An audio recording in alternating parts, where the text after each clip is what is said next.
Hello, everybody. Last month we did a show with the distinguished cultural historian Paul Ely on art, faith, and sex in the 1980s. His new book, The Last Supper, Art, Faith, Sex, and Controversy in the 1980s, has been extremely well reviewed. The book focuses on what he describes as the crypto-religiosity of many of the leading cultural figures of the 1980s, including in terms of musical artists, Leonard Cohen, Prince, Patti Smith, even Bruce Springsteen. But I wonder whether all the great artists of the 1980s were as crypto-religious as Eli suggests in his book. It's a brilliant book. Take, for example, Talking Heads, a very prominent band formed in 1975, enormously influential in the 1980s. I wonder whether they were crypto-religious. That's a question for the biographer of Talking Heads, my guest today, Jonathan Gould, whose new book, Burning Down the House, Talking Heads and the New York Scene That Transformed Rock, is out this week. And Jonathan is joining us from Livingston in New York. He operates in that well-trod corridor between Hudson, upstate New York, the Hudson Valley, and Brooklyn. Jonathan, I'm not sure if you're familiar with Paul's book, The Last Supper, but I'm sure you're familiar with his notion of crypto-religiosity. Were Talking Heads a religious band, or did they never seem to take anything particularly seriously? Would they be the kind of band that would have taken God seriously? Well, not so much, I would say. Certainly not the way U2 perhaps, or took God seriously, or the way I'm not, I haven't read Paul's book. I know Paul very slightly. He was almost an editor of mine at Farrar, Straus, Giroux.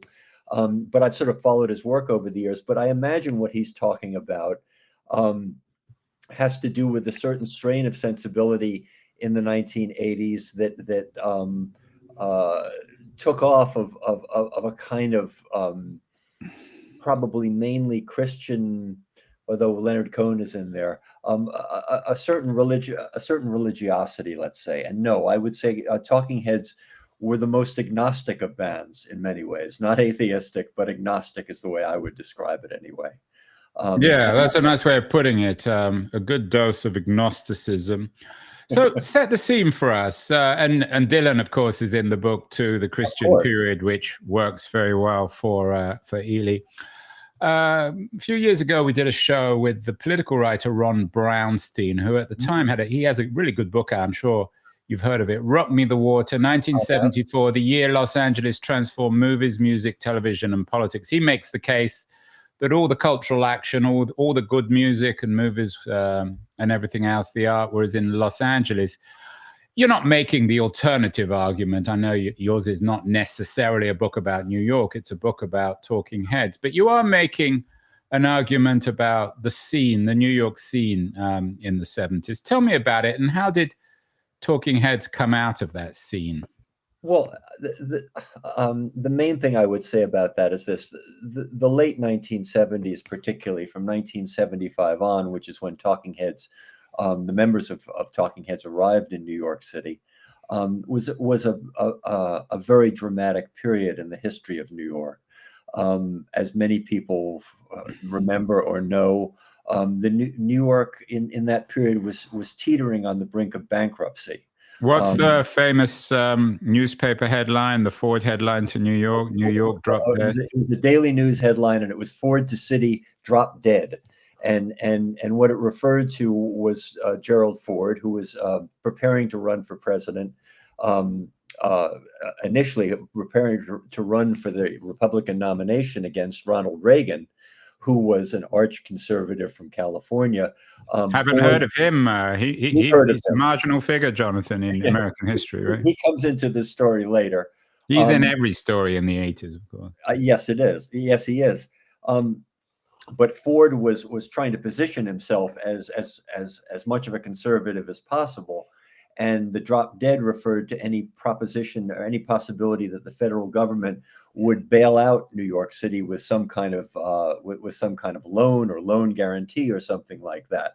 Of course, the federal government went on to do exactly that. The headline was a bit of a ruse, but it wasn't enough to prevent Jimmy Carter from winning the 1976 election the next year. With the help of New York's, at that time, I don't know if it was the largest electoral vote, but certainly next to California, it was the largest electoral vote. So that whole episode kind of cost Gerald Ford the Republican nomination. And in terms of what it cost the rest of us, since if Ford rather than Reagan Ford rather than Carter had won the election that year, we probably never would have had Ronald Reagan as our president in the 1980s. But anyway, getting back to New York, we still would have got the talking heads, though, wouldn't we? We still would have had the talking heads, exactly. And I think the things that I would like to emphasize about New York in that period is something that people today would probably find completely unimaginable about it, which is it was one of the most affordable big cities in America at that time. When David Byrne and Tina Weymouth and Chris Franz moved to New York in 1975 and eventually wound up renting a loft on Christie Street in Lower Manhattan, I think their rent was something in the order of $275 or maybe $300 a month for the three of them. That's kind of unimaginable in today's world. But the reason for this was the city was draining population. It lost about 1 million residents between 1970 and 1980, and it was draining jobs as well. All of Lower Manhattan, which had once been a huge manufacturing center since the 19th century, was turning into something very different from that. And all of this formal sort of industrial space was suddenly up for grabs. And the importance of this was that young people could move to New York in the 1970s and afford to live there and pursue their dreams. Now, people have been doing that for a very long time, and people are still doing that to some extent today. But there was a moment there where there was a kind of economic cushion that people had that created a remarkable scene. And the other thing I'd say about that remarkable scene is that it was happening in a part of New York that had not been associated with culture in some ways ever, or at least for a very long time. When people thought of culture in New York City in the 1970s, they thought of the museums and on the Upper East Side or Uptown.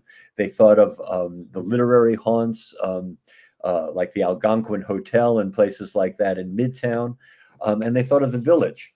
What they didn't think of was the whole world that was developing below 14th Street, particularly on the East Side and below Houston Street, all over the city, or on both sides of the city, rather, which we now think of course, as some of the most famous neighborhoods in New York, Soho and Tribeca and places like that.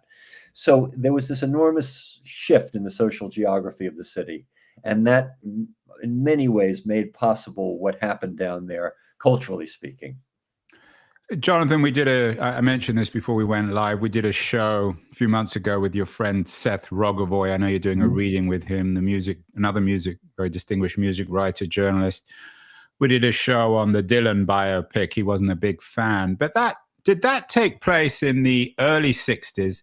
That was in the Village, and you're distinguishing between the Village and what neighborhoods now we're talking about? The Bowery, Chelsea, what neighborhoods? Well, yeah, what we're talking, I mean, in terms of, and again, when people referred to the Village in those days, where that was Dylan's haunt, they were speaking mainly of what we now call the West Village, which was the sort of gentrified area, gentrified section of the Village.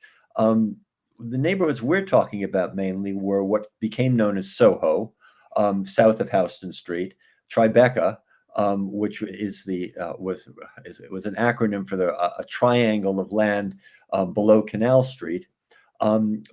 but very importantly, what's known generally as the East Village, which sort of begins around the Bowery or maybe Broadway and stretches east, again in Lower Manhattan.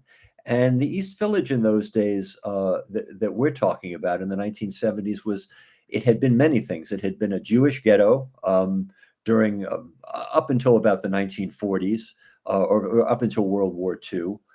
It was the famous Jewish Lower East Side, as it was referred to, and then that slowly but largely became a substantially, in terms of residencies, a substantially Latino neighborhood.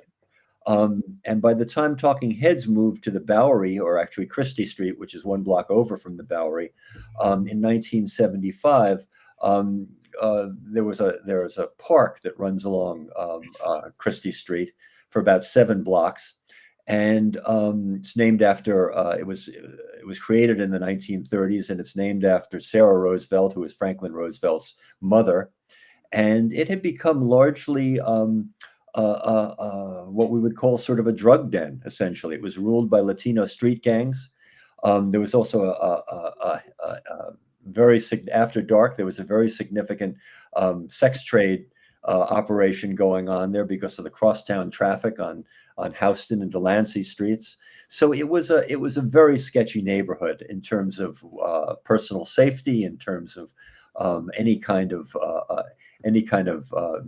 sort of municipal. Yeah, we're not thinking of it in cultural terms. When I think of New York, of course, in the 70s, one thinks of 2 of the great Scorsese movies, Sure. Mean Streets from 73, produced by my friend John Taplin, Mm-hmm. and then, of course, Taxi Driver from 76. Are these accurate descriptions of the scene or the emergence of a scene that was developing that produced Talking Heads, or are they rather over-romanticized? I think they're I think they're over-dramatized. I don't know that is the They're way I good, would though, describe aren't it. they? But I think what's very important about it, what both of those films communicate in one way or another, is the sense of danger that existed in New York at that time, in the street life of New York at that time. A quality that's almost absent in the city now. Again, so much has changed, but I grew up in New York City. I grew up in fairly privileged circumstances on the Upper East Side. Nevertheless, from the time certainly I started to move around the city in the 1960s, for several decades thereafter, one thought about one's personal safety all the time when you were on the street. It was just second nature to be reading the street, to be looking at what was happening around you, not in a paranoid way, but just in a sort of vigilant way. And I think the aura of violence, certainly that Taxi Driver epitomized, and the aura of sort of aggression that Mean Streets, after all, it's right there in the title, epitomized. That was a feature of New York in those days. It's astonishing how it's changed. I remember when I first went to New York in probably would have been about 82, 83. One was aware, as you say, of the threat of crime. Now I'm there all the time. One never gives it another thought. Exactly. So let's get to the heart of the issue. Talking Heads, the title of your book is Burning Down the House. One might have expected, Jonathan, that out of this rather forbidding atmosphere that Mean Streets and Taxi Driver produces, of crime, of drug dens, prostitution, one would have had a band that was, and correct me if I'm wrong, angrier, edgy. I mean, I guess Talking Heads are edgy, but how would you, they've always seemed to me, I'm not an expert, but of course I'm familiar with their work and with the great movie, which we'll come to about them. How would you describe their music? It's always been hard for me to categorize. Maybe they're just one of those bands that you can't categorize, which is how you would categorize them. Well, let's start with this. None of them were New Yorkers, after all. As a native New Yorker, one of the things that I feel strongly about, and that it's also a little bit difficult to admit, most of the extraordinary things that have happened in New York, artistically speaking, culturally speaking, and otherwise for that matter, but we'll just confine ourselves to that, um, have come not from people who grew up in the city. They've come from people who came to the city. To me, New York is most importantly a destination. It's a place that people from all over the United States, and for that matter, from all over the world, have set their sights on, as a place to go. The cliche, of course, is if you can make it there, you can make it anywhere. But the real point is of people from all over wanting to make it there. Not so much because it's more difficult than anywhere else, but because it's more prominent than anywhere else. So in the case of all four talking heads who grew up in places like the suburbs of Baltimore, or Pittsburgh, suburbs of Pittsburgh, or the suburbs of Milwaukee, and so on and so forth, they all moved to New York to make a mark, to make a name for themselves in their different ways. So in that sense, the Dylan movie or the Dylan narrative is being replayed. It's always being replayed. I mean, it's being replayed as we speak, obviously, by the people that we don't know about yet in that sense. But I think it's a very important dimension of the city. It's not that people who, like myself, who were born there haven't been inspired to do good things or great things or important things, but the predominance of those people have come from somewhere else.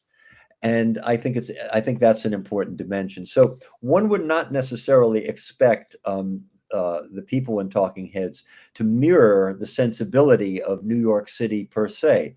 There were bands that did that. I mean, certainly, one of their closest, briefly, contemporaries were the Ramones. Now, the Ramones, came out of Forest Hills, which is a middle class section of predominantly middle class section of New York. The Ramones were working class kids who grew up in that middle class section, and they were filled with attitude and filled with aggression. I mean, raw aggression as far as that goes. That mirrored the city in a pretty obvious way. I would also say that someone like Bruce Springsteen, for example, who comes onto the scene in a big way the same year that Talking Heads moved to New York. Born to Run comes out in 1975. Springsteen had been around for a while, but his first two albums had not sold particularly well. Born to Run was really his enunciation in a certain sense. Yeah, it's funny that I was thinking of Springsteen because the way he presents his upbringing in New Jersey, New York was as a foreign, distant place, as distant as it would have been for somebody like David Byrne, who grew up in Canada. Is that fair for somebody? So Well, if you weren't from New York, whether you were just over the river in New Jersey, it didn't really make that much difference. It was just another world, another universe. Well, yes, it was another world, but I think that's part of that sense of distance is part of Springsteen's brilliance as a romanticizer. Because the truth is that New Jersey is a gigantic suburb of New York, except when it starts becoming a gigantic suburb of Philadelphia, of course, right? At a certain point, halfway through the state. I think people like Springsteen and Patti Smith and so on and so forth, who came from the northern half of New Jersey, they were acutely aware of New York. They came into New York all the time. It wasn't some distant place in that way. But what I was going to say about Springsteen is a lot of his aggression isn't exactly the right term, but there was certainly an aggression in his music that was also representative of that kind of sensibility of New York. Talking Heads were something very different for a lot of different reasons. And part of that had to do with the fact that they not only came from elsewhere, but they were all in very different ways. They were all, for the most part, upper middle class kids. David Byrne had a tendency. David Byrne is Scottish. Was born in Scotland. His parents are Scottish. Scots, of course, are notoriously pecunious. And so David always. I'm sure you're going to win a lot of Scottish friends from. Well, no, they are in that sense. Are they? Yeah, I think so. Are they more than I don't know, Dutch people? Well, that could be. But all I was going to say is David always downplayed the economic circumstances of his upbringing. Who doesn't, Jonathan? We all deny. I grew up with an outside toilet. That's what I tell people. It's not true, of course. Okay. There we have it. But what I'm saying is they all came from what we would now describe as fairly privileged backgrounds. And what did that mean? That meant that in the United States, and I make a certain distinction of this because of course, there was a long history of the influence of art schools, art colleges on British rock and roll in the 1960s. But in the United States, what that meant was that these were kids who could afford to go to a place like the Rhode Island School of Design, for example, or in Jerry Harrison's case, to Harvard University. And what that meant was these were kids who could choose to pursue careers in art. That's a fairly distinct portion of the population. That's a much smaller demographic. One of your previous books was about the Beatles, Can't Sure. Buy Me Love. In your sort of, I guess, class analysis, would you place the Talking Heads individuals in a different social class from, I don't know, Paul McCartney? Utterly. Utterly. Especially Paul and George and Ringo. And not John. He was from more of a middle-class family. From a lower middle-class background. What in Britain would be regarded as a lower middle-class background. What did that mean? It meant that he lived in a semi-detached house.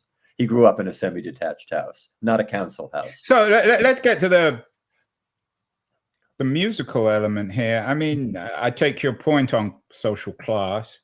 You mentioned the Ramones, but there isn't, in the birth of punk in England, some of the pioneers of punk were from middle-class families. Two others weren't. So there isn't necessarily a connection between one's socioeconomic circumstance and the nature of the music. But in your view, to get into the heart of Talking Heads, or to get into the head of Talking Heads, do we need to understand social class, Jonathan? Well, I think what we need to understand is the main point is simply who goes to universities who goes to private universities in the United States, who goes to schools like RISD. And in the United States, that is largely those are largely somewhat privileged people.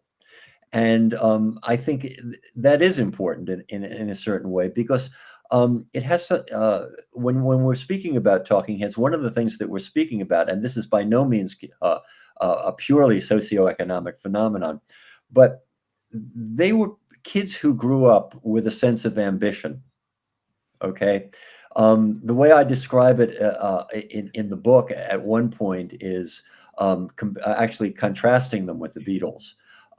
Nobody ever asked John, Paul, George, and Ringo what they quote unquote wanted to be when they grew up. That was not part of their. Or for that matter, Otis Redding, your other book. Exactly right. The members of Talking Heads were the sort of kids who grew up, as was true of me also, who were asked that question all the time. The assumption being that they were going to quote unquote be something, right? They were going to do something distinctive. Whether or not they did that, whether or not any of us went on to do that, was another story. But there was that implication there. And I think that ambition, or that sense of ambition, or that implication of ambition was a part of their approach to their career as musicians from the very, very beginning. These were not people who were wanting to just make it in the music business. These were people who wanted to do something very distinctive. So how would you compare them? I mean, the people that come to mind here, the British, I mean, they sound in some ways, their background similar to David Bowie or even Mick Jagger and Keith Richard. And then on the American front, the individual I'd be curious as to their relationship and their sensibility towards would be Lou Reed. Mm-hmm. You mentioned the Ramones. I'm assuming that Reed was from a slightly older generation. Yes, and in Lou Reed's case, from a much more privileged background than the Ramones. Lou Reed was another one of these kids that I'm talking about. Lou Reed went to Syracuse University. That meant that his parents could afford to send him to Syracuse University. It was, it didn't cost than what it costs now, but comparatively, it was a similar sort of thing. Lou Reed majored in English in college. That's to say that he didn't go to college in order to get a high-paying technical job here or there or something like that. So yes, I think Lou Reed is an interesting sort of point of comparison. I'm sort of looking forward because I'm doing it. This is not a plug, but when I do readings and things like that, I like to set them up not so much as just readings, but as conversations with people who know something about what I'm trying to talk about. And I'm doing a reading in New York at the Museum of the City of New York this very soon with Anthony DeCurtis, who is a biographer of Lou Reed, and this is one of the things I was really looking forward to talking with Anthony about. Yeah, my son is a huge fan of. Was a huge. I mean, he has a remarkable legacy, and of course. And we still haven't got into the music. We will get there in a second. Yeah, sure. Another individual who comes to mind is Lou Reed's wife, very close associate, Laurie Anderson, yes, who also came to New York, also from a fairly privileged background, also intellectually very ambitious. Yes, and Laurie was a figure in that downtown art scene that Talking Heads in general and David Byrne in particular became a major figure in. Now we're talking more about the 1980s than we are about the 1970s. That is to say, David Byrne, once he became prominent, once the Talking Heads became successful in that sense, he and Laurie Anderson were birds of a feather in that regard. So okay, so we're circling now. We're going to get into the head. Let's get to the heart of the matter, or the heart as a rather bad joke, heart of the head, into the head of the heads. So these are culturally ambitious, creative, smart, from privileged backgrounds, expected to go somewhere, did indeed get somewhere.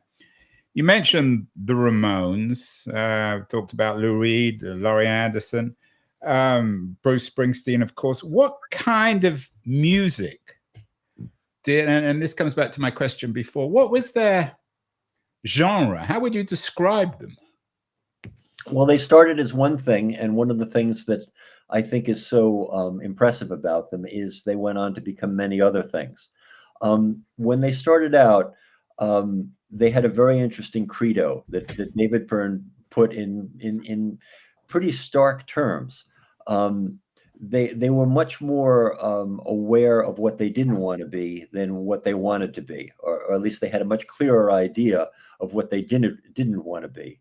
And some of it had to do with the presentation of rock bands in the mid-1970s. So part of their credo involved no rock hair, no rock lights, no long guitar solos, that sort of thing. But of all of the things that they set out not to be, probably the most dramatic or the most and ultimately ironic was, as David Byrne put it, no singing like a black man. Now, like your friend Otis Redding, right? Like my friend Otis Redding. Now, in that statement is something pretty remarkable that we don't really have the time, I don't think, to go into right now. But I started out as a professional musician. I've been listening to and to some extent playing popular music for many years. Before I started playing it, I was listening to it. One of the things I'm acutely aware of is that popular music in Britain and America has never not been about race. From the very beginning, from the time of minstrel shows in the early 19th or mid-19th century, race has been a subtext of popular music. And as I say, that in itself is a huge subject that we don't have the time to sort of tease out now. But for a white musician in 1975 to have one of the sort of credos of the band that he was seeking to put together, to have the credo "no singing like a black man" was a fairly remarkable thing, because it's a fascinating observation, Jonathan, and it you talk about 1975. 1975 was also the year that Young Americans came out, David Bowie, and of course, Sure. that was all about singing like a black man. Well, yeah, absolutely. Of course And I it guess, was. are they reacting to it, or is all this in parallel? Well, it's in parallel in the sense that one of the most important aspects of David Byrne's entire creative sensibility, and there are many reasons about for this that of course we can get into the weeds about. David was temperamentally incapable of accepting things at face value. All of the preconceptions that most people tend to have when they set out to do anything artistically, for David, have always been questionable. He has been when I said earlier that there was an agnostic quality to Talking Heads in relation to the religiosity, it wasn't just in relation to the religiosity. In David Byrne's case, he was agnostic about everything. Early Talking Head songs, one of the main themes of them was the agnostic attitude that they took toward the whole subject of romantic love. Now, I don't have to point out to most people that romantic love is pretty much the principal preconception of popular music.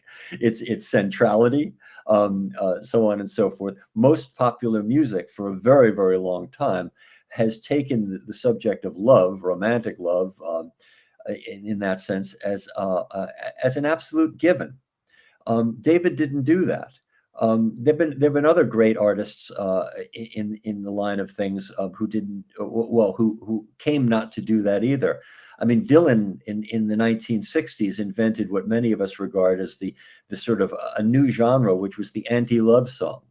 Those incredible, which reached its climax, so to speak, with Blood on the Tracks in 1974. Well, yeah, but which began with Like a Rolling Stone, which is sort of maybe the greatest sort of anti-love song that anybody ever wrote about somebody that he was romantically involved with. But anyway, Byrne was agnostic about many things, and many including probably his own agnosticism. You choose to title the book "Burning Down the House," which was a song that Talking Heads released in 1983. Is that also a metaphor for what they were doing? They were perpetually burning the house down. I think so, in some way or another, as a metaphor. But they weren't punk hard. They certainly weren't. I mean, compared to the Ramones, they weren't a hardcore punk band. I don't think they were punk in any sense of the word, and I don't think they ever regarded themselves as that. I write in the book that they were with some irony, that they were the albino in the herd of the whole scene at CBGB's. And Tina Weymouth has spoken about the fact that they were never really that accepted there. They were not by any means one of the sort of classic CBGB's bands, even though they went further in many ways than any of the other groups that started there. I suppose you could say that Blondie maybe made more money than they did, but Blondie was a sort of flash in the pan compared to Talking Heads. Were they? And I know you're going to answer no, but could one argue that they were, so to speak, a flash in the pan? I mean, they made this great movie, they made a few albums, but as you note in an excellent New Yorker piece from a couple of years ago about Talking Heads, they were the classic rock and roll band in the sense they were like the Beatles and the band. They ended there was a sudden ending. They broke up and that was it. So could they be accused? Could one argue that they were a little too short term? Certainly in comparison, I don't know, to the Rolling Stones or something, which is obviously the reverse of them. Well, yeah, I would turn the argument sort of or the point on its head. And again, I don't shy away from expressing strong opinions about all forms of popular music. That's part of my job.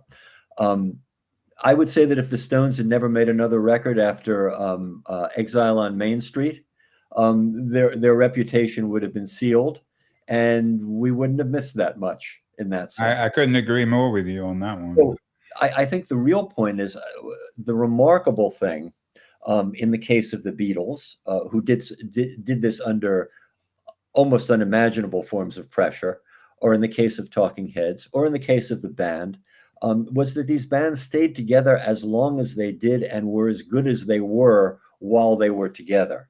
I mean, again, I make no secret of my admiration for the Beatles. To me, Abbey Road is to this day, 70, how many years later, 60 odd years later, it's still the greatest last album in the history of rock and roll, as far as I'm concerned. And the characters, yeah, I mean, the Beatles, we've all seen the last documentary on them, and the peculiar relationship between McCartney and Lennon, and all the rest of it. When one thinks of Talking Heads, as a generalist myself, one thinks of David Byrne. We don't generally think of the other members. Did Byrne dominate? Was he a troubling figure, rather like the band, which was dominated by individuals, and they were often on rather bad terms with one another? Was Byrne a domineering figure? Was he an unpleasant person to work with? I don't think he was unpleasant. I think that the way I characterize it in the book, first of all, he was an outsized talent. And that's always problematic in the democratic context or the ostensibly democratic context of a rock and roll band. And that outsized talent, of course, is not just a metaphor. In the great movie, he was dressed in a he was outsized one. Yes, and that, I think, was a bit of a self-parody of his outsizedness as far as that goes. This is, of course, Stop Making Sense, which we're going to come to in a second. I mean, one of the things that people have a tendency to miss about David, especially now, I would say, David has turned into this sort of avuncular character in a certain sense. American Utopia being the sort of the blueprint of that. And in fact, in some of the reviews of American Utopia, I think it was Brent Brantley in the New York Times actually compared Byrne to Mr. Rogers, and Mr. Rogers as this sort of kindly, benevolent figure, and so on and so forth. But the David Byrne of Talking Heads was, first of all, a much edgier figure, and he was a much wittier figure. I mean, a lot of people miss the level of David's wit. And I would say that one of the other aspects of it is David did have certain characteristics that were off-putting as a younger man. But one of the most appealing qualities that when you start interviewing people who knew him back then, some of whom will remind you of the things about him that were off-putting, one of the most appealing qualities about him was his sense of humor.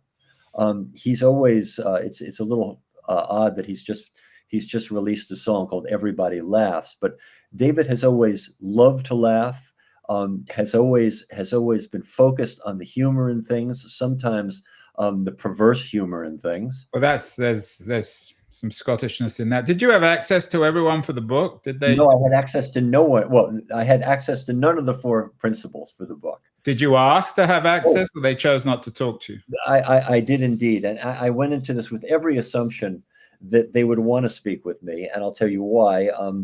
First of all, we're the same age. We're exactly of the same generation. You seem a very gentle fellow there, Jonathan. I can't imagine they were worried that you would destroy them in some way. No, I don't think it was that.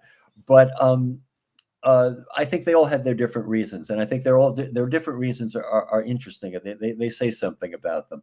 In David's case, I believe that David is one of his extraordinary qualities are his powers of concentration and focus. David is always focused on whatever it is that David is working on at the current moment. And I think though there are not that many degrees of separation between my world and his, my partner is a painter. She knows, she's actually spoken to David about my book and so on and so forth at various events that they happen to be at together. But what I would say is David is just not that interested in talking about the music that he made 30 and 40 years ago. What he's interested in is whatever it is that he's doing right now. That's his focus. So I think ultimately that was the reason that he didn't want to sit down with somebody, as you say, as apparently congenial, and I would hope also musically knowledgeable as myself, to talk about that music, which is He the probably music. was worried you're going to ask him, you were going to borrow some money off him. Maybe Let's that's get to the movie.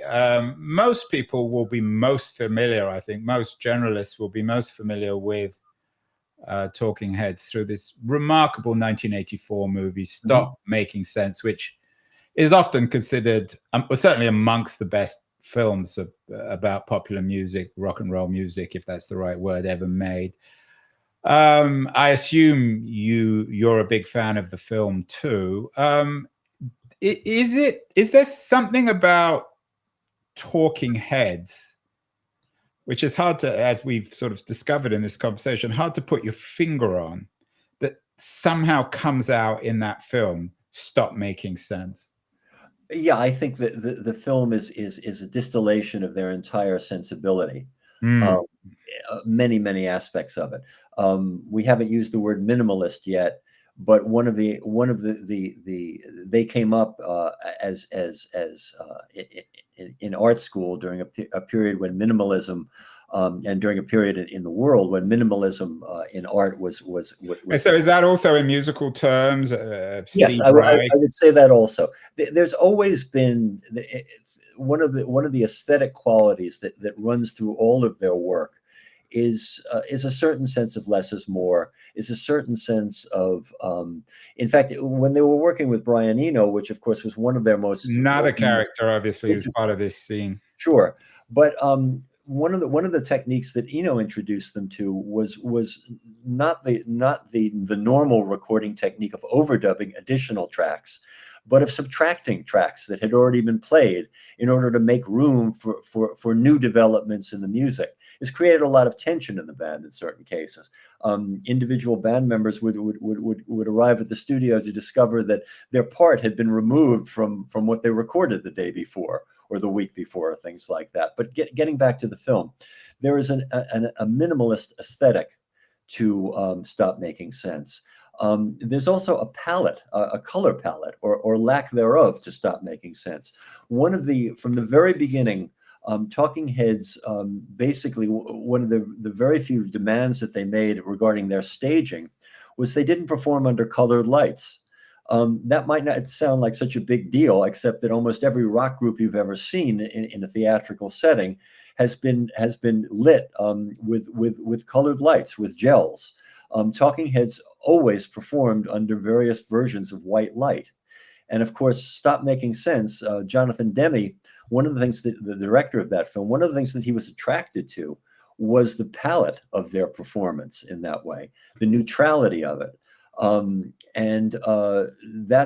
That's a dominant visual characteristic of the film. And of course, I mean, the film is an apotheosis. It's hard to think of another film that so totally captures the essence of a group. People would point to The Last Waltz in the band, but that was a much more crafty. Yeah, John Taplin produced that film too. Sure, exactly.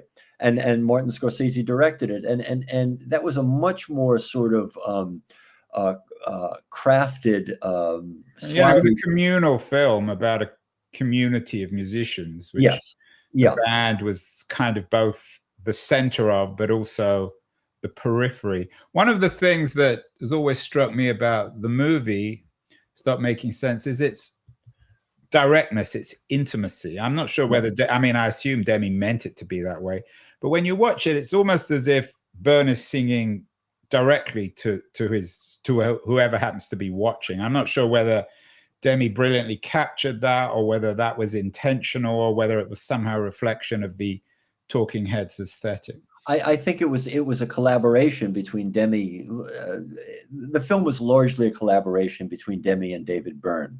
The other three members of the band at various points felt kind of on the periphery of things, not in their performance, I might add, but in terms of the production of the whole thing. But the important dimension of that is really interesting about the film And the contrast with the Last Waltz is very strong. They decided from the very beginning that they were going to reject all of the conventions of the rock performance film, which in a satiric way begins with A Hard Day's Night, but then gets very serious with films like Monterey Pop and Woodstock and so on and so forth.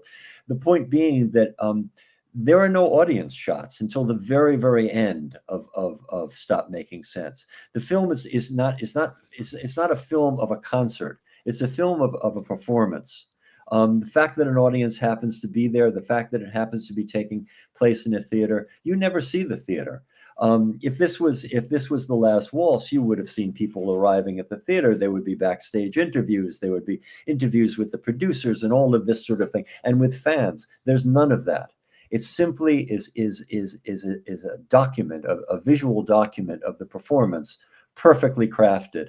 And as you say about Byrne, it reflected his own particular focus, and we're focusing in the film on him. And you think of Monterey Pop, of course, it began with the interviews with the fans, or Sure. the Pennebaker movie about Dylan is really more about the fans than it is about Dylan himself.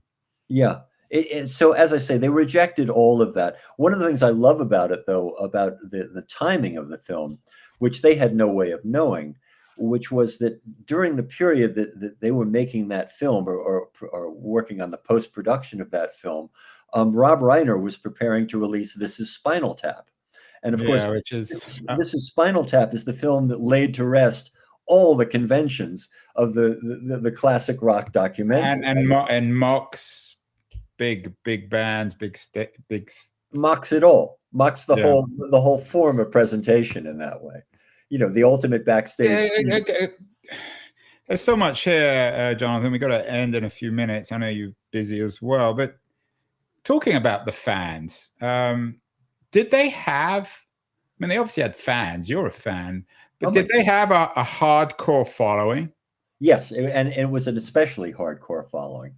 I mean, Talking Heads were what we would normally describe as a cult band until really two things. Until Speaking in Tongues, which was their first big sort of album.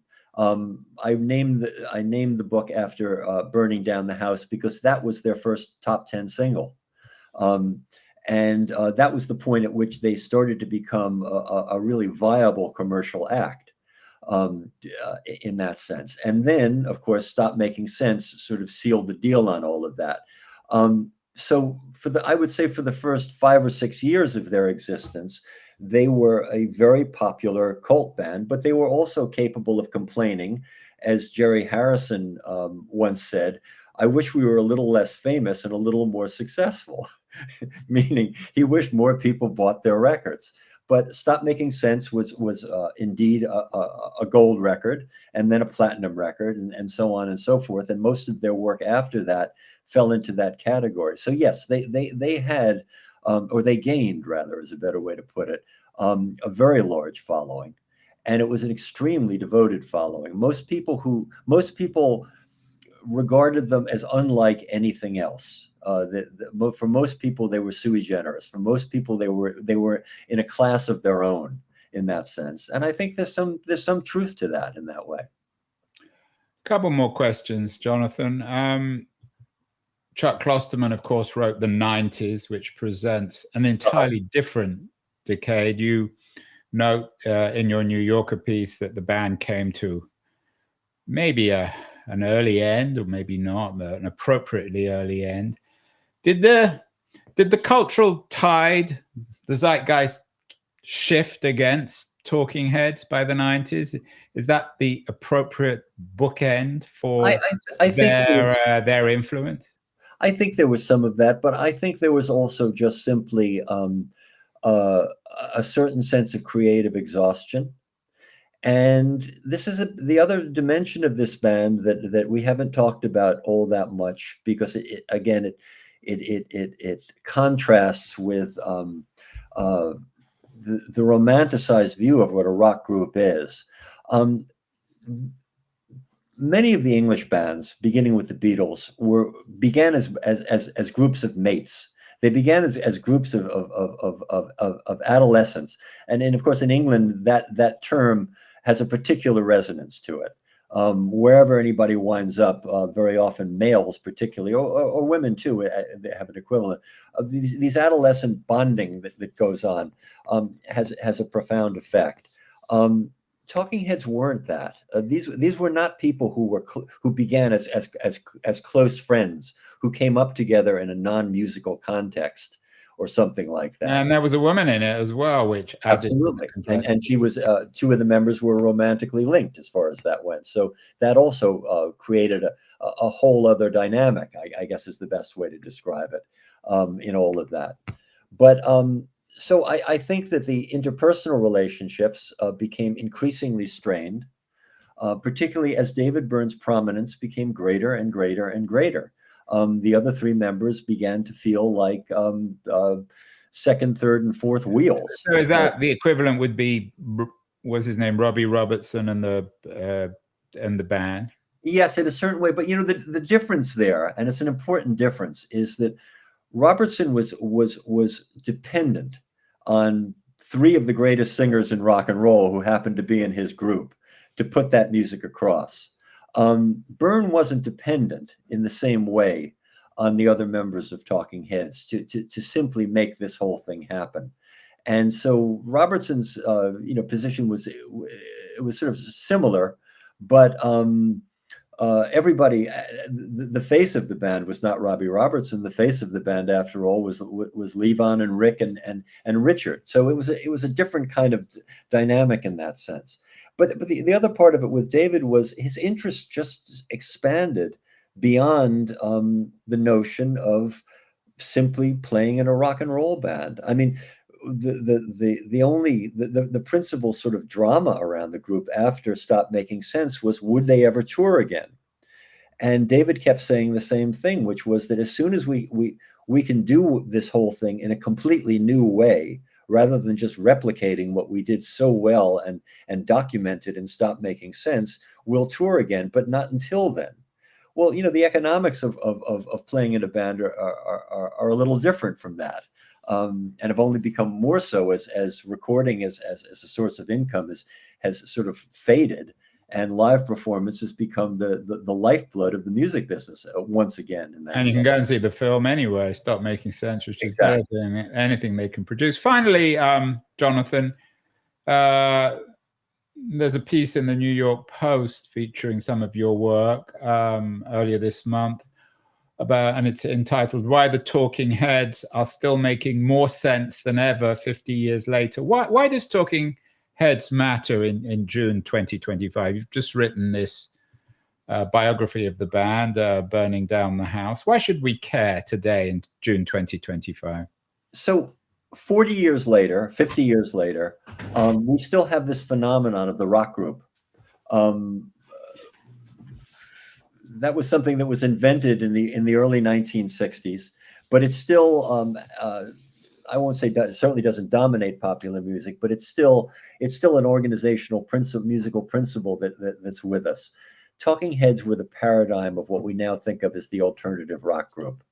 That is to say, a band that's mainly concerned with its aesthetic output, not its commercial output, and a band where there's some expectation that there'll be an evolution, a musical evolution in what they do from year to year, And as I say, to me, they remain to this day the archetype of that.